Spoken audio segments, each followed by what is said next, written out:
Assalamualaikum anak-anak ustazah. Kaifa halukum? Bi khairin walhamdulillah. Sebelum kita belajar, marilah kita membaca doa belajar. Bismillahirrahmanirrahim. Rabbi zidni ilma warzuqni fahma wa amalan mutaqabbalan ya arhamar rahimin. Amin ya rabbal alamin.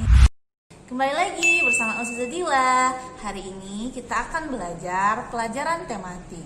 Tema 2, subtema 1 tentang menemukan informasi dari sebuah teks melalui peta pikiran.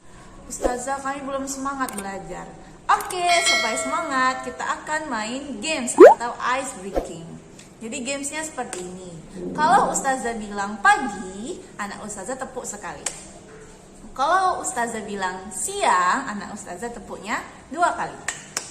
Kalau Ustazah bilangnya malam, anak Ustazah tepuk tapi nggak kena. Nggak boleh bunyi tepuknya ketika malam. Oke, bisa. Jadi kalau Ustazah bilang pagi, tepuk sekali. Siang, tepuk 2 kali. Kalau malam, tepuk tapi nggak kena. Oke, bisa? Ustazah mau lihat konsentrasi anak-anak Ustazah sebelum kita belajar. Oke, kita mulai ya. Are you ready? Yes, I'm ready.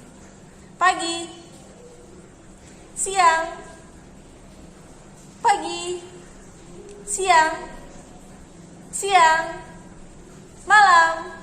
Ayo, siapa yang tepuk ketika malam? Berarti kurang konsentrasi. Jadi ketika malam kita nggak boleh tepuk. Oke? Sekali lagi ya. Siang, pagi, siang, sore. Ayo, siapa yang tepuk ketika sore? Kan nggak ada perintah untuk menepuk ketika sore. Oke, sekali lagi ya. Malam, pagi, siang, siang, pagi. Oke, tepuk tangan untuk kita semua. Oke, berarti anak Ustazah semuanya sudah konsentrasi, sudah fokus untuk menerima pelajaran dari Ustazah. Setelah mempelajari materi hari ini, anak Ustazah diharapkan mampu mempresentasikan atau menyampaikan informasi dari teks bacaan berupa pertanyaan apa, di mana, kapan, siapa, mengapa, dan bagaimana. Selain itu, setelah mempelajari materi hari ini, anak Ustazah diharapkan memiliki karakter-karakter sebagai berikut. Yang pertama, menghafal, memahami Asmaul Husna. Yang paling utama yaitu Al-Khaliq, Allah Maha Menciptakan. Yang kedua, membiasakan diri berzikir kepada Allah. Jadi walaupun ketika kita belajar, kita juga harus tetap berzikir kepada Allah. Karena berzikir itu artinya mengingat Allah. Kita harus mengingat Allah di setiap waktu. Yang ketiga, mengenal dan berarti bersikap percaya diri. Ya, ketika anak Ustazah mengerjakan tugas, anak Ustazah harus percaya diri. Wah, ini udah usaha terbaik yang aku berikan untuk tugas ini. Tapi jangan percaya diri aja, harus bersungguh-sungguh mengerjakannya. Yang keempat, gemar membaca, menulis, dan bercerita. Apalagi kalau pelajaran tematik. Itu penting sekali anak Ustazah kita untuk membaca, menulis. Kemudian yang terakhir, yang kelima, belajar mengaitkan Al-Quran dengan kehidupan sehari-hari. Jadi anak Ustazah semua yang ada di Al-Quran harus kita terapkan ke dalam kehidupan kita. Pelajaran kita hari ini akan berhubungan dengan hadis yang akan Ustazah sampaikan, yaitu hadis dari Abu Dawud. Tidakkah mereka bertanya jika tidak mengetahuinya? Sesungguhnya obat dari ketidaktahuan adalah bertanya. Jadi anak Ustazah, jika kita tidak mengetahui sesuatu, maka kita harus bertanya. Jangan diam-diam saja, karena bertanya itu akan memberikan ilmu kepada kita. Semakin sering kita bertanya, maka semakin banyak ilmu yang kita dapatkan. Anak Ustazah bisa bertanya kepada siapapun, bisa kepada teman, guru, orang tua, dan lain-lain. Oke, pelajaran kita hari ini akan berkaitan dengan hadis yang sudah Ustazah jelaskan. Hari ini kita akan belajar menemukan informasi dari sebuah teks melalui peta pikiran. Ayo anak-anak Ustazah, siapa yang paling kesel, paling sebel kalau disuruh membaca teks yang panjang-panjang seperti ini? Iya, pasti bertanya-tanya, kenapa sih Ustazah kita harus membaca teks itu? Panjang-panjang lagi Ustazah, capek saya membacanya. Anak Ustazah, kenapa kita harus membaca teks? Karena teks-teks itu memberikan yang namanya informasi. Jadi semakin banyak informasi yang kita dapatkan, maka pengetahuan kita akan semakin luas, semakin pintar dan semakin cerdas. Oke? Apa itu informasi Ustazah? Informasi adalah pesan, berita, ataupun fakta yang disampaikan melalui sebuah teks. Jadi, pesan, berita, dan fakta itu didapatkan melalui proses yang panjang, contohnya melalui wawancara, melalui penelitian. Setelah didapatkan, maka diproseslah dia menjadi sebuah informasi. Informasinya ini bisa dibuat melalui teks, dibuat melalui video, dan lain-lain. Jadi ketika kita membaca anak Ustazah, pasti ada informasi yang harus kita dapatkan. Cara menemukan informasi dari sebuah teks ada dua cara. Yang pertama dan paling utama adalah dengan cara membaca. Namun setelah membaca, kita juga masih belum menemukan informasi. Sebenarnya teksnya ini tentang apa sih Ustazah? Maka kita bisa membuat namanya peta pikiran. Apa itu peta pikiran? Peta pikiran itu bukan peta sama pikiran. Peta pikiran itu contohnya seperti ini. Nah Ustazah insya Allah sudah pernah membuat peta pikiran ini ketika kelas 4. Di dalam bahasa Inggris, peta pikiran disebut dengan mind mapping. Dalam bahasa Arab disebut dengan kharitatun zihniyatun. Jadi peta pikiran ini anak Ustazah merupakan salah satu cara yang dapat kita lakukan untuk menemukan informasi dalam sebuah teks. Kenapa bisa seperti itu Ustazah? Hal ini terjadi karena peta pikiran dibuat dengan kata tanya, yaitu 5W tambah 1H. Kata-kata tanya ini nantinya jawabannya itulah yang menjadi informasi dari sebuah teks. Oke anak Ustazah, siapa yang masih ingat kata tanya? Ada namanya 5W tambah 1H. Anak Ustazah sudah belajar ketika kelas 4. Ayo, siapa yang tahu W yang pertama? W yang pertama adalah what. What artinya apa? W yang kedua adalah who. Who artinya siapa? W yang ketiga adalah where. Where artinya di mana? W yang keempat, when atau artinya kapan. W yang kelima adalah why. Why artinya mengapa atau kenapa. Yang terakhir adalah how. How artinya bagaimana. Jadilah mereka 5W tambah 1H. Apa-apa saja sih fungsi kata-kata tanya ini Ustazah? Oke, akan kita bahas. Yang pertama what. What atau apa berfungsi untuk menanyakan hal atau peristiwa. Contohnya, menanyakan hal, menanyakan kabar. Apa kabar Ustazah? Kemudian menanyakan peristiwa. Apa yang terjadi ketika tanggal 17 Agustus? Seperti itu. Yang kedua adalah who atau siapa. Siapa ini berfungsi untuk menanyakan pelaku ataupun tokoh dalam sebuah peristiwa. Siapakah wali kelas di kelas 5B? Ustazah Dila. Siapakah wali kelas di kelas 5A? Ustadz Anggun. Siapakah wali kelas di kelas 5C? Ustazah Devi. Seperti itu. Yang ketiga ada where atau di mana. Di mana itu untuk menanyakan tempat ataupun lokasi. Di manakah alamat sekolah Alfitian Medan? Seperti itu. Yang keempat, when atau artinya kapan. Kapan untuk menanyakan waktu terjadinya suatu peristiwa.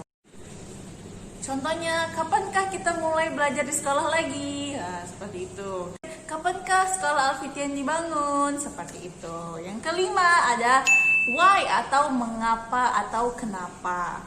Why ini mengapa? Why ini untuk menanyakan alasan atau sebab terjadinya suatu peristiwa. Mengapa kita belajar di rumah? Karena ada namanya virus COVID-19. Seperti itu. Mengapa kita harus belajar pelajaran tematik? Seperti itu. Yang terakhir yang keenam ada how atau bagaimana. Bagaimana ini untuk menanyakan keadaan atau proses terjadinya suatu peristiwa. Contohnya bagaimana keadaan Doni. Jadi Doni kemarin itu sakit anak Ustazah. Jadi yang bertanya bagaimana keadaanmu. Kemudian menanyakan proses terjadinya suatu peristiwa. Contohnya, bagaimanakah cara membuat es kepal Milo? Bagaimanakah cara membuat channel YouTube? Seperti itu. Jadi, ketika kita membuat pertanyaan dari sebuah teks itu, kemudian menulis jawabannya, maka secara tidak langsung kita akan menemukan banyak informasi dari teks tersebut. Kita contohkan ya, anak ustazah bisa lihat bukunya halaman 2, di situ ada teks Dayu dan ikan hias. Jadi setelah kita membaca teks Dayu dan ikan hias ini, kita masih belum paham sebenarnya isi dari teks ini apa sih ustazah? Maka kita bisa membuat peta pikiran. Peta pikirannya itu mencakup pertanyaan dan jawaban. Pertanyaannya itu adalah pertanyaan yang ada jawabannya di teks yang kita baca.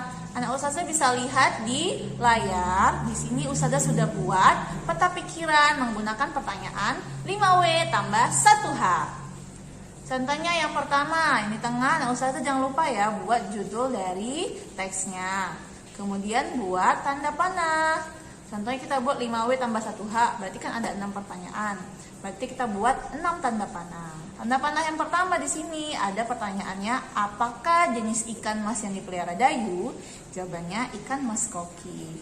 Dari sini kita sudah menemukan satu informasi bahwa ikan mas yang dipelihara Dayu adalah ikan mas koki. Kemudian yang kedua, siapakah yang memelihara ikan mas? Yang memelihara ikan mas adalah Dayu. Dapatlah informasi kedua bahwa yang memelihara ikan mas itu namanya Dayu. Kemudian yang ketiga, mengapa Dayu memelihara ikan? Jawabannya karena Dayu senang melihat ikan-ikan berenang di dalam akuarium. Dapat informasi ketiga. Kemudian informasi keempat, dimanakah Dayu memelihara ikan mas? Dimanakah Dayu memelihara ikan mas? Jawabannya di akuarium. Dapat informasi keempat, oh Dayu memelihara ikan masnya di akuarium. Yang kelima, kapan Dayu memberi makan ikan masnya? Jawabannya setiap hari. Dapat informasi kelima. Dan informasi keenam, bagaimana cara Dayu menjaga kebersihan akuariumnya? Jawabannya Dayu rutin membersihkan akuarium lalu mengganti airnya dengan air bersih. Setelah kita membuat peta pikiran yang mencakup pertanyaan dan jawaban dari teks yang kita baca, maka secara tidak langsung kita akan menemukan informasi dari teks yang kita baca. Seperti itu anak ustazah. Oke, demikianlah pelajaran kita hari ini. Ayo kita simpulkan bersama-sama. Yang pertama, informasi adalah pesan, berita ataupun fakta yang ingin disampaikan melalui sebuah teks. Yang kedua, peta pikiran adalah salah satu cara yang dapat dilakukan untuk menemukan informasi dari sebuah teks. Yang ketiga, peta pikiran dibuat dengan kata tanya. Selanjutnya, informasi dapat diperoleh dari jawaban-jawaban dari pertanyaan yang kita buat. Oke, sebelum ustazah menutup pelajaran hari ini, ustazah punya tugas untuk anak-anak ustazah. Tugasnya adalah membuat peta pikiran yang berisi pertanyaan apa, siapa, di mana, kapan, mengapa, dan bagaimana, beserta jawabannya dari teks Hari Menanam Pohon di halaman 23 dan 24. Jadi anak ustazah di sini ada teksnya, teks Hari Menanam Pohon, halaman 23 dan 24. Anak ustazah baca, kemudian anak ustazah buat peta pikiran seperti ini. Peta pikiran itu mencakup 6 pertanyaan. Buat pertanyaan pertama, apa? Pertanyaan itu apa? Kemudian tulis jawabannya. Contohnya ustazah buat pertanyaannya di sini mengapa? Mengapa Indonesia disebut sebagai paru-paru dunia? Tulis jawabannya, karena Indonesia memiliki hutan yang sangat luas. Oke, dapatlah informasi pertama. Nah, ustazah silakan teruskan buat pertanyaan dan jawaban menggunakan kata tanya yang lain. Oke, demikianlah pelajaran kita hari ini. Nggak terasa ya anak ustazah, kita sudah masuk di tema yang kedua. Semoga anak ustazah tetap semangat walaupun kita belajarnya dari rumah. Demikianlah pelajaran kita hari ini. Marilah kita tutup dengan lafaz hamdalah dan Sambung doa kafaratul majelis. Alhamdulillahi rabbil alamin. Subhanakallahumma wa bihamdika asyhadu an la ilaha illa anta astaghfiruka wa atubu ilaik. Oke, Nak Ustazah.